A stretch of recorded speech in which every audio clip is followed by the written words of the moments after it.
Hello everybody, welcome to my channel.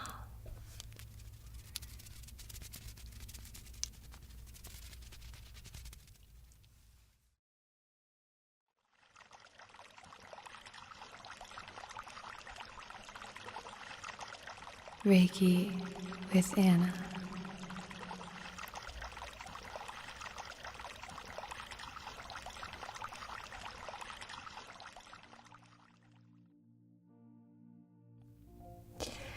Today's video is all about panic attacks.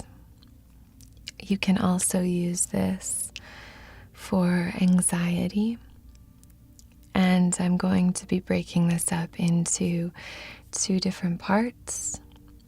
The first part will be a little chat about some things that have helped me and my panic attacks and my anxiety journey, we'll say. And the second portion of this will be a Reiki session.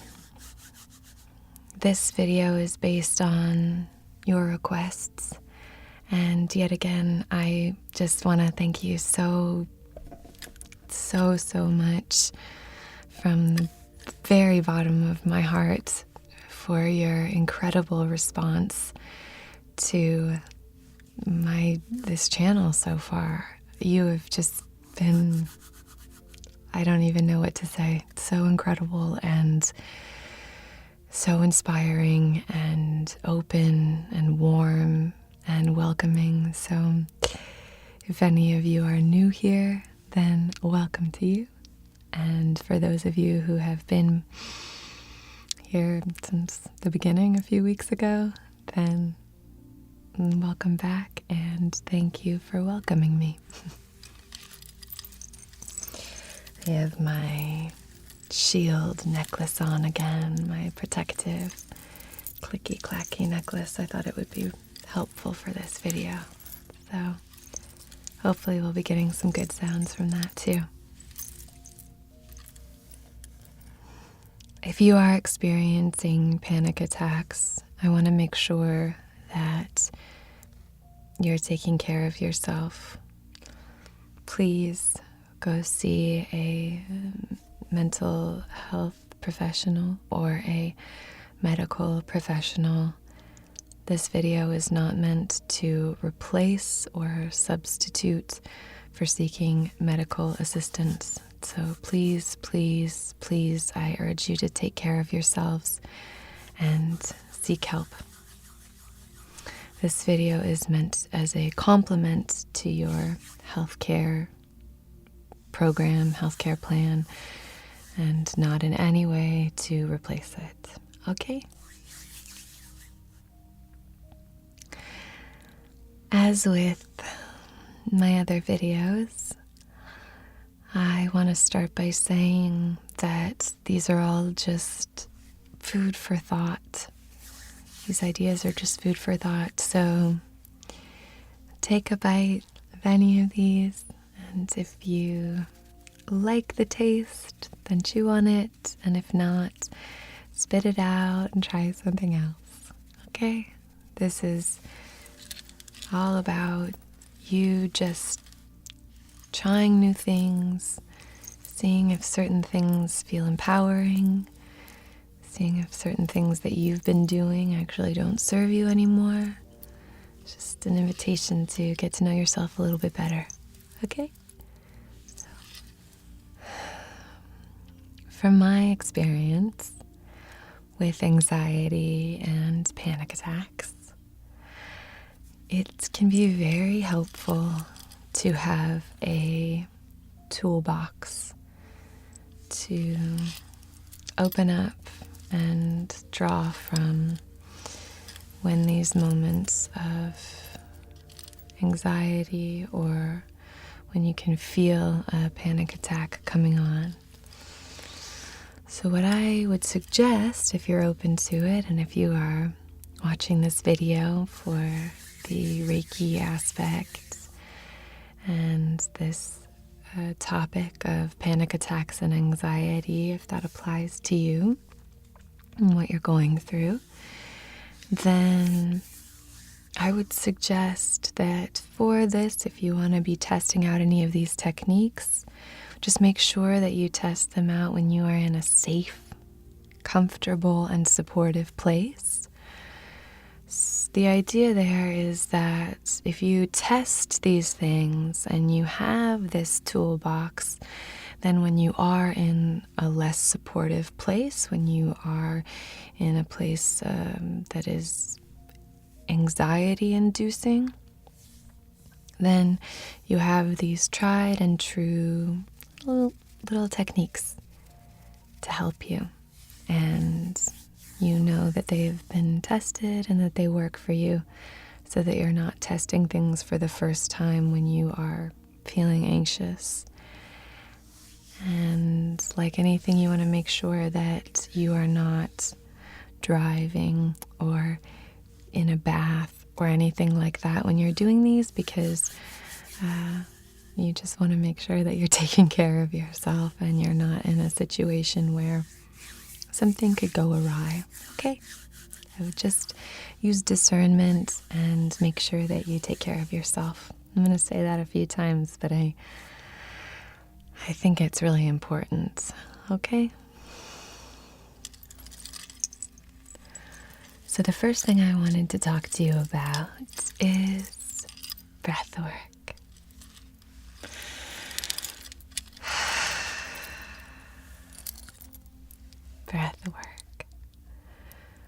Breathwork has gotten very popular recently, but it's been practiced for ages as a way of helping us soothe our anxiety, stabilize ourselves, can help us become more grounded. I think it's important to find the kind of breathing and the kind of breath work that works for you. Very often, I think it can be challenging when you hear people talk about or other people tell you how you should be breathing. From my personal experience, what I would sometimes have happen is if I was feeling anxious or on the verge of a panic attack, I have had it happen where people would tell me how to breathe. And obviously not in a controlling or anything like that way. It was always in love and just trying to help. But for some reason, when they would tell me how to breathe, it really put me in my head and make me think, oh gosh, have I been breathing wrong this whole time? Maybe I don't even know how to breathe. And then sometimes that would end up triggering a panic attack, which is terrible because it's not their intention. It wasn't their intention at all. But this is why it's really great to take some time and get to know your body and get to know your breathing. I think it's good to figure out and test until you can find that Goldilocks perfect amount of inhale and perfect amount of exhale that works for you and that calms you down. So I don't want to encourage you to hyperventilate or anything like that, but maybe sit in a safe and comfortable place or lie down. Again, not when you're driving, not when you're in water, taking a bath, not when you're cooking, not when you're hanging out in front of a bonfire, and not when you're taking care of children. But find this safe space when you have the time and the energy to dedicate to a little experiment. Safe, comfortable, fully aligned experiment where you just see what level of inhalation helps you relax, and same with the exhalation. How much air do you need to take in to make you feel more relaxed? And how much do you need to breathe out to feel more relaxed? How much or at what pace do you need to take in that breath and release that breath in order to help you feel more calm and soothed? It's just, for me, it was a really important tool, and I hope that that can help you as well. So just a few breathing exercises that I thought might be helpful just to share here. You can practice picking a point on the wall opposite you, a fixed point. And if you are lying down, then you can pick a point on the ceiling and focus your energy on that point, and then breathe out to that point and breathe in from that point. Might sound a little weird, but just focusing that breath can sometimes help us to calm it down, regulate our system. So that's just one to try. Counting our breath can also be very helpful. You can breathe in for 4, hold for 2, out for 4, hold for 2.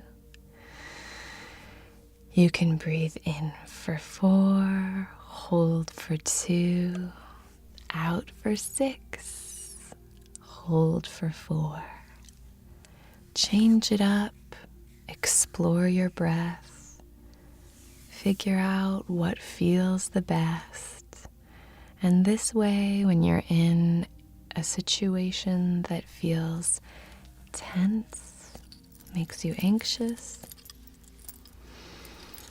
you have this technique that you can turn to that's tried and true, that you know can ground and stabilize you. Okay?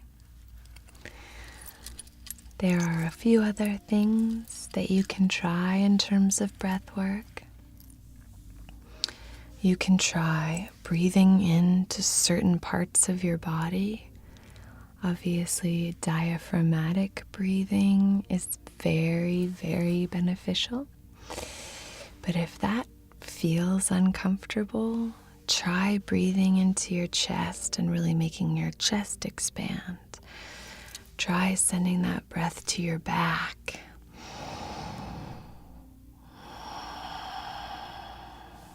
Try sending it down to your hips.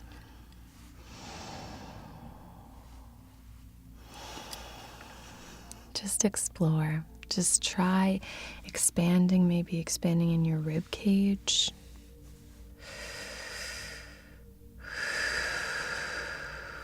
In your lower belly.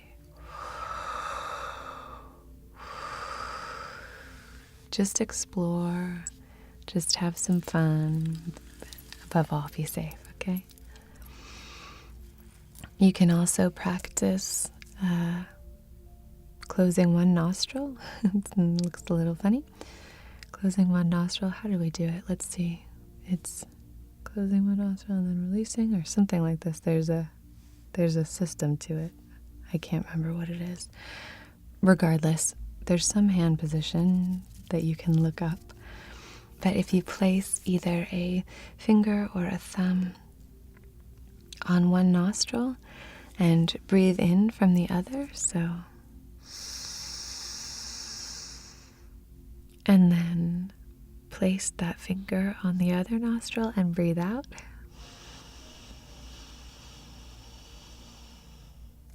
Oop. little hair. That can be very helpful. So I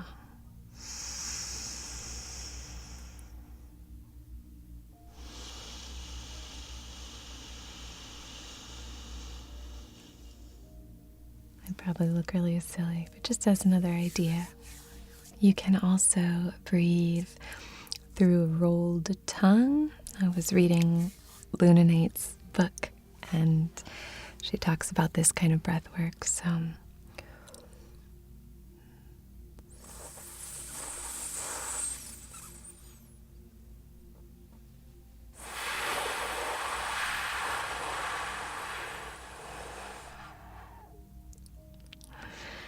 you could try something like that. Okay? So just some ideas, and please feel free to leave me a comment down below and let me know how you found those exercises, if there was one or two that you preferred to the others. Okay? Now that we've spoken a little bit about breath work, we're going to be talking about bringing presence into the body. So there are a number of ways that you can do this. One thing that I like to do and that I find very useful when I'm feeling anxious or when I'm on the verge of a panic attack is, and again, we can practice this, and I urge you to practice this in a safe and comfortable place so that it's there and you can trust it as a tool when you are in these spaces. But please test it first, okay? So just simply by sitting, and you can place your hands sort of on your lap or at your sides, just so they're not touching anything. Just place them somewhere. And take a few breaths, however you have found is most comfortable for you. And now, one way to bring presence to the body is to ask yourself, how do I know my hands are there? How do I know my hands are there if they're not touching anything? And if you are missing one of your hands or both of your hands, then pick a body part that, you could choose your feet or your shins, your ears, your elbows, any part of your body. I just use hands because for me, they're pretty easy to do this exercise with. So, how do you know that your hands are there?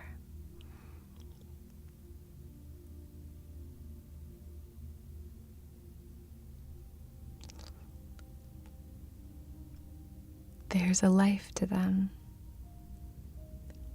There's a sensation. You don't have to touch your hand to make sure that it's there. You just know. There's a feeling. So now we can take that as a fact. That body part is there. And we can hold true to that fact. That fact can ground us. Okay?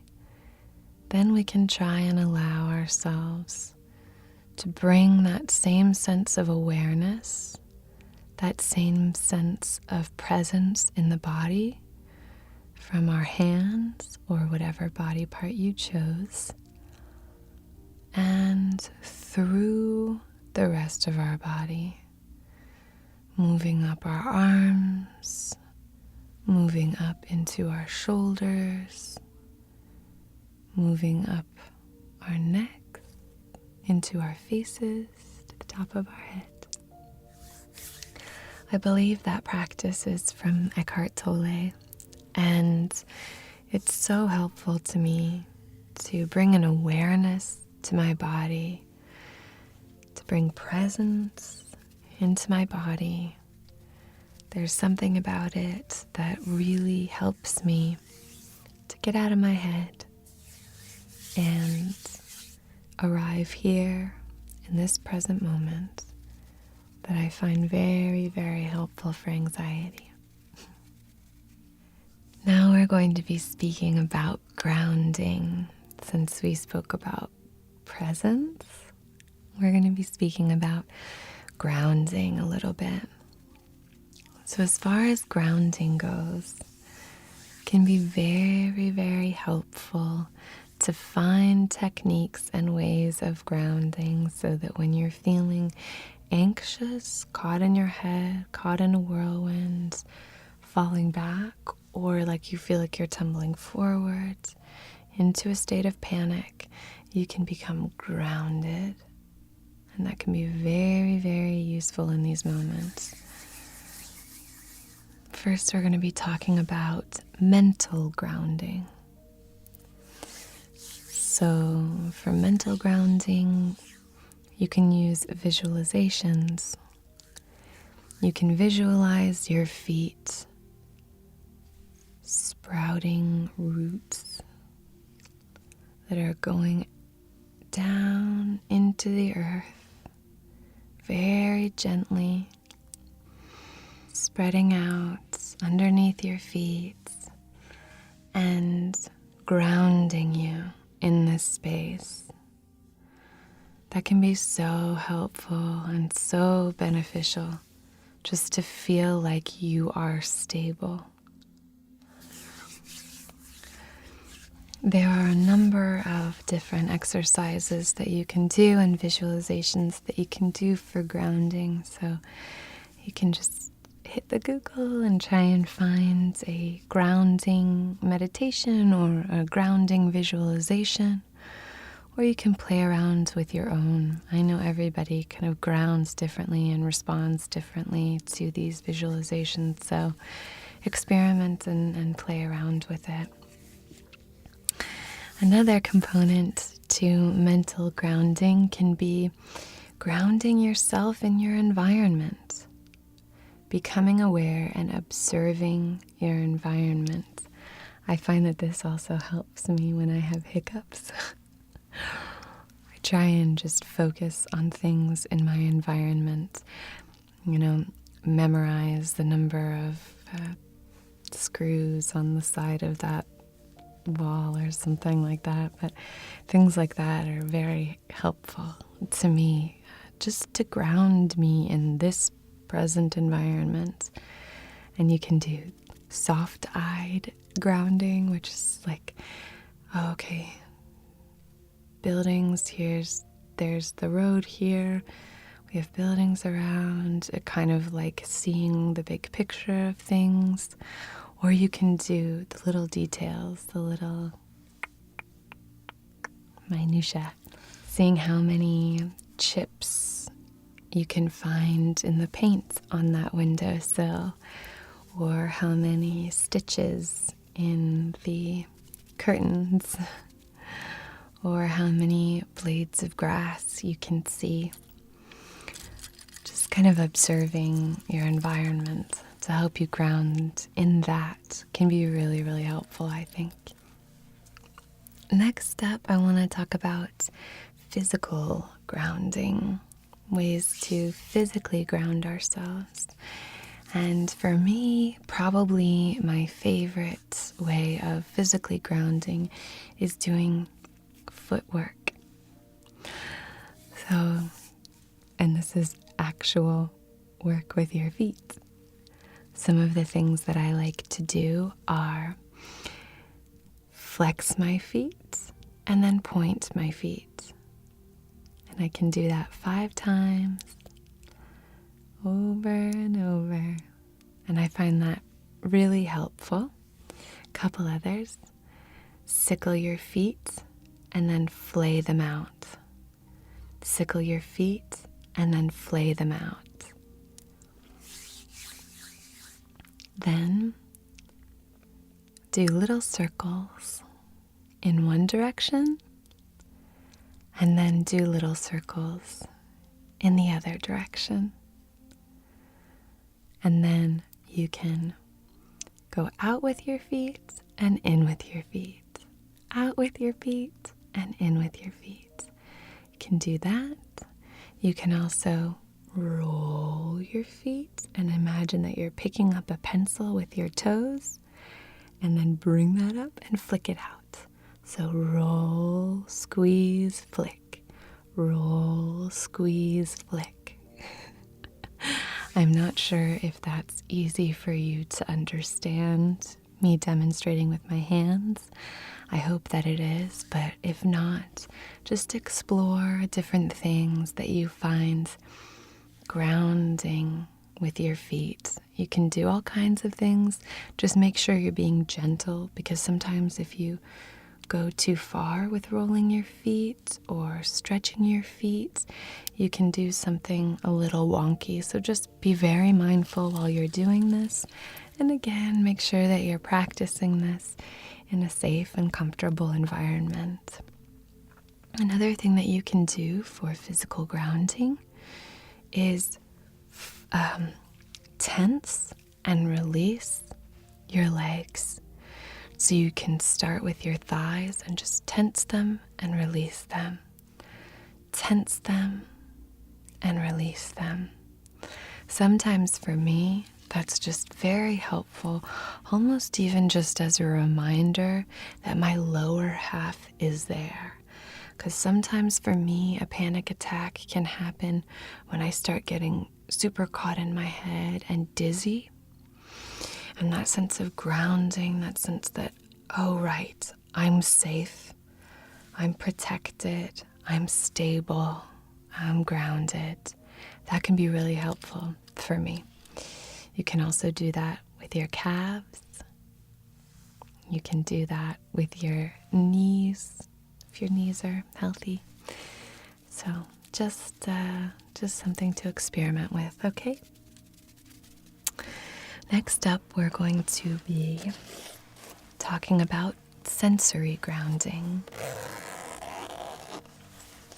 have my little bag of goodies here. So I've got my spray. So this little spray, it's not sage and cedar in here.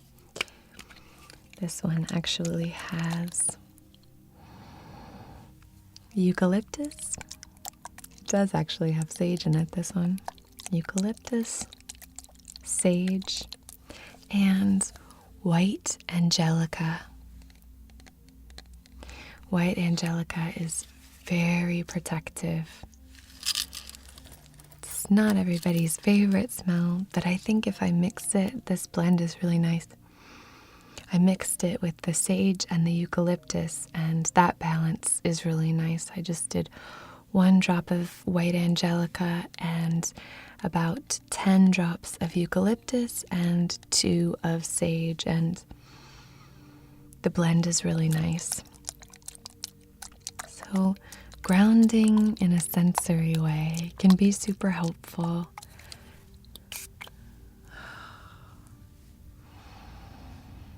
So nice. This one,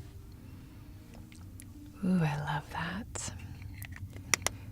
Using scents to help you relax and ground, I think that's incredibly beneficial. But obviously, again, you want to make sure that these are scents that help you to ground, that help you to feel balanced, and that don't turn you off, because that would be a real bummer. And I think smells can be very calming, but they can also be very triggering. So maybe pick a few that you really like, and if you are able, carry them around with you. You can carry them around if you don't want to carry big bottle. One sec. Okay. You can carry them around in these little vials. Oh, these vials might look a little sketchy, but they're actually super handy to carry these little oils around with you if you just want to have a little sniff whenever you're feeling a little bit shaken. You can also, if you have a carrier oil, place them on your wrists if you like, just to smell. And anything earthy can be really grounding, obviously. Cedarwood is great for that.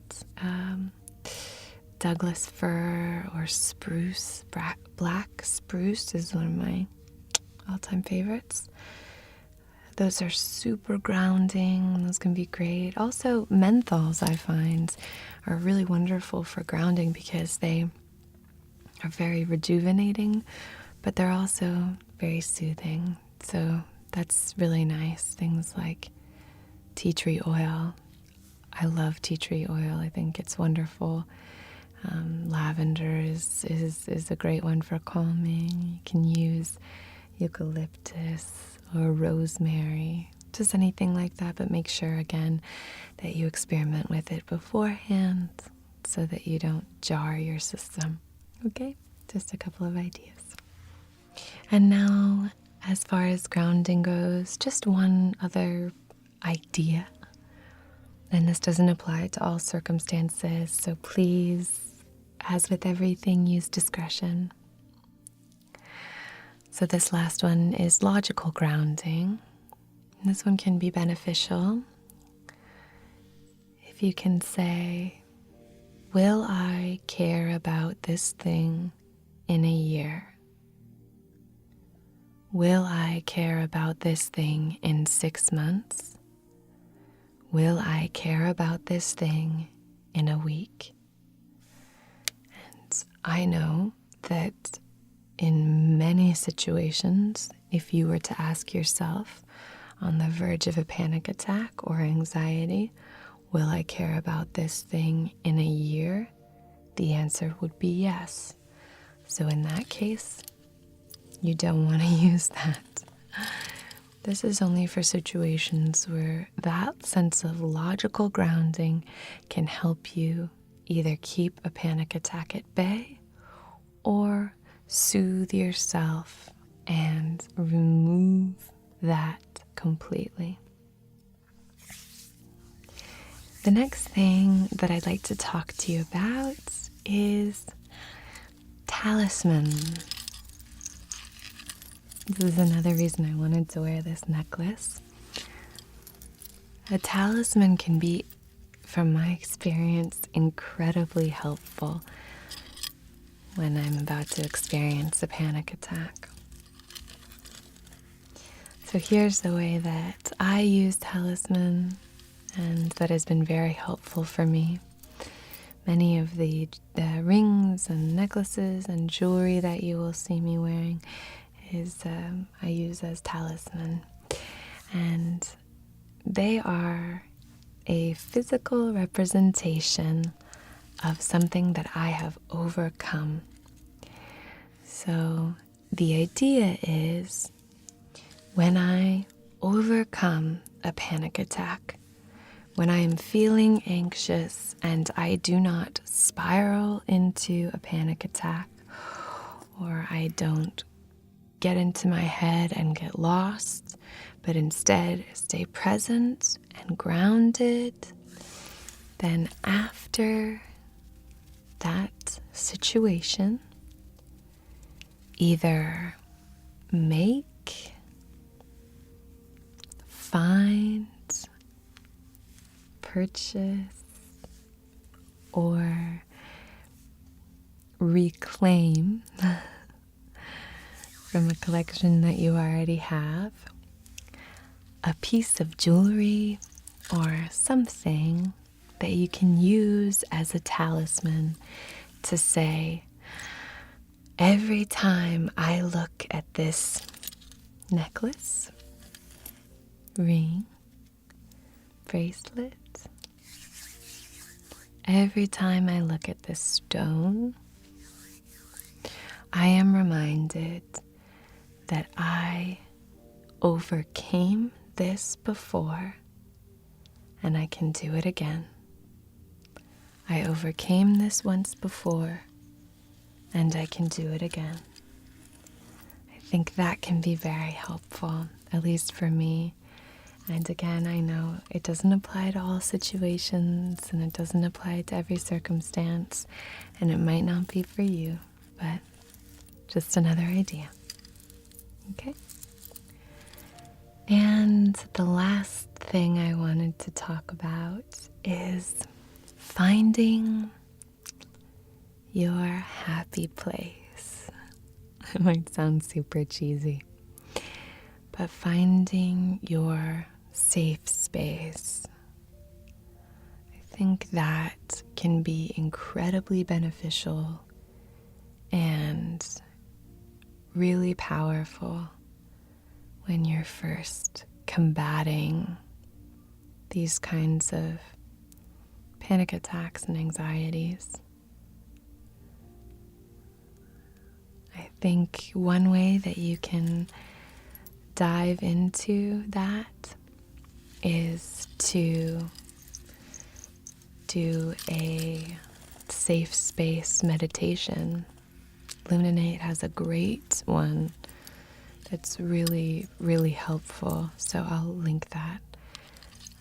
But find your safe space when you are in a safe space. Make sure that you're not trying to figure out what your safe space is when you are having a panic attack, but try and do it when you have some time. Try and just sit and think about what a safe space would look like, what a safe space would feel like, smell like, the temperature, all of that. You can create your perfect safe place. And that way, when you are feeling anxious, you can allow yourself to arrive in that place. Be comforted by it. Be supported by it physically. Allow yourself to be transported gently into a place that feels very supportive, very comforting, and very relaxing. I'm sure that you can find tons of meditations on this, but if you would like me to create a meditation about finding your safe space, I would be more than happy to. I think it's a very powerful practice. Okay.